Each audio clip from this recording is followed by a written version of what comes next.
अस्सलामुअलैकुम। अपने YouTube channel के साथ वीवर्स, मैं हूँ नौशीन तारिक। वीवर्स, वो शायर ने कहा है ना कि अभी तो आगाज़ इश्क है, रोता है क्या, आगे आगे देखिए होता है क्या। जी हाँ, ये शेर इस वक्त जो है वो मुत्तहिदा अरब अमारात पे जो है वो बिल्कुल सादिक आता है। इसकी आगे चल के जब मैं आपको अपने ये व्लॉग डिटेल से बताऊँगी, डिस्कस करूँगी, तो आपको समझ में आ जाएगी कि ये शेर मैंने क्यों मुत्तहिदा अरब अमारात के लिए पढ़ा। जी हाँ, हमने देखा कि 1948 में जब जो है बरतानिया ने नाजायज़ तौर पर इसराइल को फ़लस्तीनियों की सरज़मीन पर लाकर आबाद किया और फिर इसराइल की पुष्टपनाही पर आकर ये खड़े हुए और इन सेहूनी ताकतों को उन्होंने जो है वो मशरिक़ वस्ता में उनको कदम जमाने में मदद की और फ़लस्तीनियों के हक़ पर कब्ज़ा किया, उनकी सरज़मीन को पर काबिज़ हुए।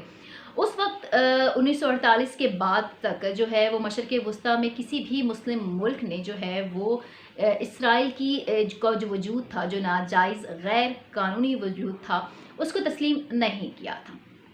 और ये चीज़ अब तक थी और इसराइल उसकी वजह से कि अरब ममालिक जो हैं वो उसको तस्लीम नहीं कर रहे, उस तरीके से अपना असर रसूख नहीं बना सका और आज तक भी और शायद रहती दुनिया तक भी वो शायद अपने आप को उस तरीके से तस्लीम कभी करवा भी ना सके अपने वजूद को दुनिया से।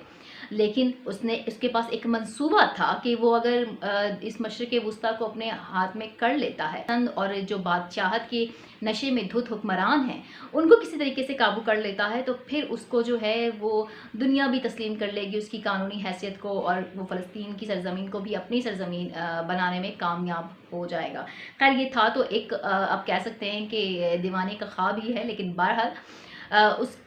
हमने देखा कि इस पस मंज़र में अरब स्प्रिंग्स भी हुई, इसराइल और अरब की जंगें भी हुई, इनका भी एक अपना वो है पस मंज़र है, एक तारीख़ है। लेकिन ट्रंप इंतज़ामिया ने यानी डोनाल्ड ट्रंप ने जो एक अहम कारनामा सरअंजाम दिया वो ये दिया कि उन्होंने इसराइल के ताल्लुकात अरब ममालिक के साथ बेहतर करने में जो है जो रोल अदा किया, उसकी वजह से हमने पिछले दिनों मुत्तहिदा अरब अमारात ने सबसे पहले पहल की इसराइल को तस्लीम करने में, और उसके बाद दूसरा मुल्क बहरीन सामने आया और बहरीन और इसराइल में अभी फ़िलहाल उस तरह के ताल्लुकात नहीं हैं, लेकिन मुत्तहिदा अरब अमारात और इन दोनों के ममालिक के दरमियान जो ताल्लुकात थे वो काफ़ी तेज़ी से आगे बढ़े और इवन मुत्तहिदा अरब अमारात ने जो है यूएई ने इसराइली शहरियों के लिए जो है फ्री वीज़ा पॉलिसी भी अपनी जारी कर दी, यानी वीज़ा के बगैर वो दुबई आ जा सकते थे कि कोविड की वजह से इसको जो है वो मुअत्तल किया गया। और मुत्तहिदा अरब अमारात में जो है वो इसराइल का सिफारत खाना भी खुल गया और मुस्लिम दुनिया में इसमें काफ़ी बातें भी हुई, काफ़ी लेदे भी हुई, लेकिन ये दोनों ताल्लुकात चल रहे थे। अब अचानक इन ताल्लुकात में एक अहम मोड़ आया है। एक अहम मोड़ ये आया है कि ऐसा लग रहा है कि इसराइल को एक्सेप्ट करने की, उसको तस्लीम करने की अब मुत्तहिदा अरब अमारात कीमत चुकाने जा रहा है। जी हाँ, ऐसा कुछ हुआ है, नेतन्याहू ने ऐसा कुछ कर दिया है जिस पर जो है वो शेख मोहम्मद ज़ायद बिन नहान बरहम हो गए हैं। उनको गुस्सा आ गया है और ये उन्होंने कैसा क्या किया है ये मैं अपने इस वीडियो में आपको बताऊंगी। लेकिन इससे पहले अगर आपने अब तक मेरा यूट्यूब चैनल सब्सक्राइब नहीं किया तो आप इसे सब्सक्राइब करें, बेल आइकन प्रेस करें ताकि आपको मेरी वीडियोस मिलती रहें।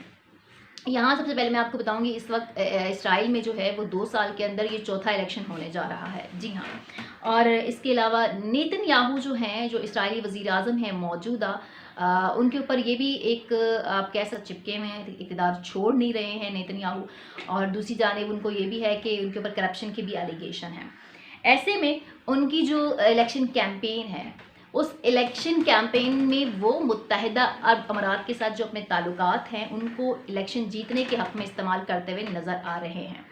और ये बात जो है वो शेख ज़ायद बिन अल नहान को जो है वो खटक गई है, जिसकी वजह से वो इतने शदीद नाराज़ हुए हैं कि उन्होंने जो आने वाले दिन समिट होनी थी मुत्तहिदा अरब अमारात में, जिसमें इसराइली वज़ीर आज़म नेतन्याहू समेत बेशतर अरब ममालिक के लोगों ने शिरकत करनी थी और बड़ी इंपॉर्टेंट ये समिट थी, उसको उन्होंने मुलतवी कर दिया है।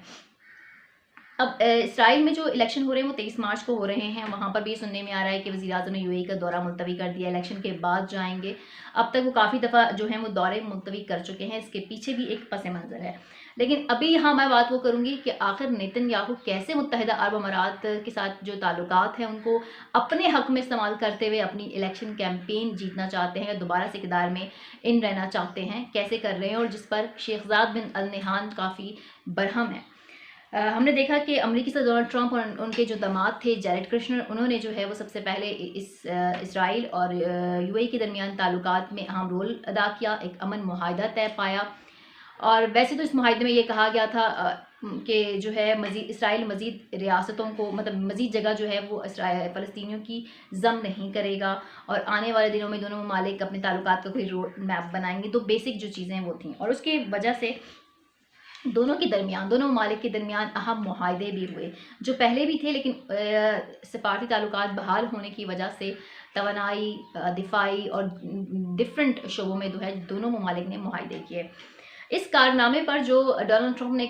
किया था, आप इसकी सिग्निफिकेंस देखें, क्योंकि मैंने आपसे पहले ही कहा कि 1948 के बाद जिस तरह से बरतानिया ने इसको नाजायज़ क़ुव्वत के तौर पर मशरिक़ वस्ता में ला के इंस्टॉल किया और फ़लस्तीनियों के हक़ पर कब्ज़ा जमाने में मदद की इसराइल की, किसी मुस्लिम मुल्क ने इनको तस्लीम नहीं किया था। लेकिन ये जो इम्पॉर्टेंट काम करवाया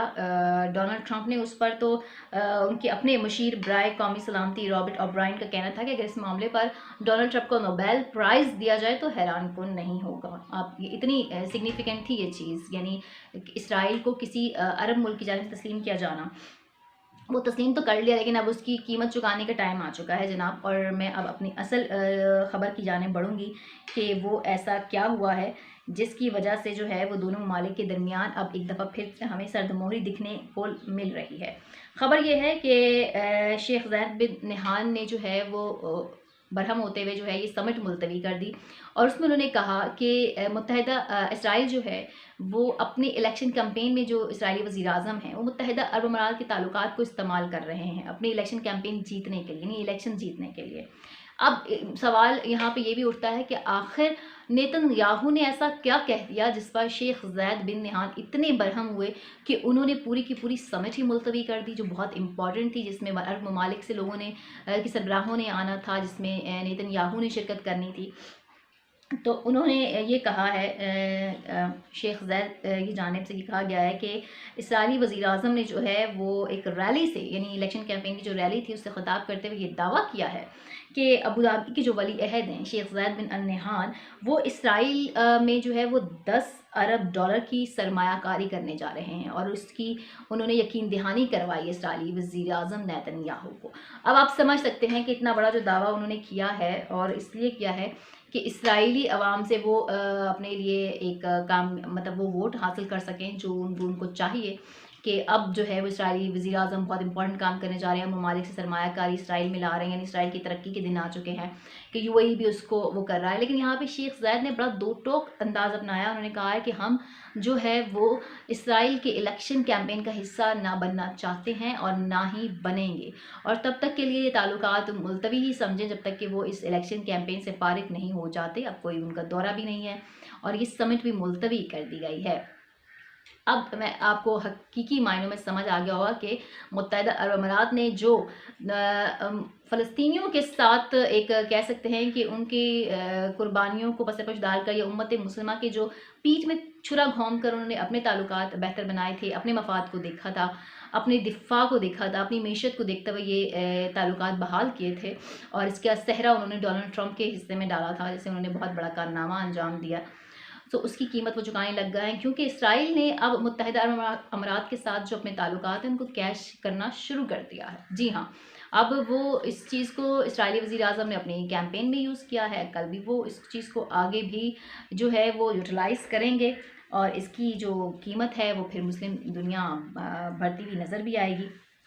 यहाँ मैं आपको ये बता दूँ कि दोनों मुल्कों के दरमियान इस वक्त दिफा के मुआहदे हैं, मईशत के कई मुआहदे हैं, तवानाई सेक्टर में उन्होंने मुआहदे कर रखे हैं, और ये मुआहदे जो हैं वो पहले भी थे, लेकिन अब इनमें ताल्लुकात की बहाली के बाद ज़्यादा प्रॉपर अंदाज में आगे बढ़ रहे हैं, और यूएई के बहुत से मफादात इसराइल से हैं और इसराइल के यूएई से हैं, और ख़ासकर इसराइल का जो अगला हदफ है बाकी अरब ममालिक हैं, और उसका ये एतमाद है अमेरिका का कि इस मुत्तहिदा अरब अमारात के बाद जो बाकी अरब ममालिक हैं उनकी भी कतार लग जाएगी जो इसराइल को तस्लीम करेंगे। और ये वो ममालिक हैं जहाँ पर इस वक्त बादशाहत है, यानी जो शाही रूल है, जैसा कि सऊदी अरब में मौजूद है, जैसे कि बहरैन में है, یہ وہ سارے ممالک ہیں جو ون بائی ون کر کے اسرائیل کے ساتھ اپنے تعلقات، سفارتی تعلقات بحال کر رہے ہیں۔ بظاہر اس کو ایک امن معاہدے کا نام دیا جا رہا ہے کہ مشرق وسطیٰ میں سے امن آ جائے گا، لیکن دوسری جانب ہم بہت اچھے سے جانتے ہیں کہ اسرائیل دنیا میں اپنی قانونی حیثیت منوانے کے لیے یہ سب کر رہا ہے، اور اس کے علاوہ وہ ایران جیسے رائیولز پر نظر کو قابو کرنے کے لیے بھی اس کو ان ممالک کی مدد درکار ہے، اور یہ ممالک اسرائیل اور امریکہ کی خوشنودی حاصل کرنے کے لیے، اپنے دفاع کو مضبوط کرنے کے لیے، اپنی بادشاہت کی طوالت کے لیے، اپنے اقتدار کی طوالت کے لیے جو ہے وہ اس بلاک میں شامل ہو رہے ہیں، اور اب جو ہیں وہ اس بلاک میں شامل بھی ہوں گے، اور پھر آہستہ آہستہ اس کی قیمت بھی ادا کریں گے۔ میرے ولاگ پر اپنی آراء کا اظہار ضرور کیجیے گا، اپنا بہت خیال رکھیے گا۔ پاکستان زندہ باد۔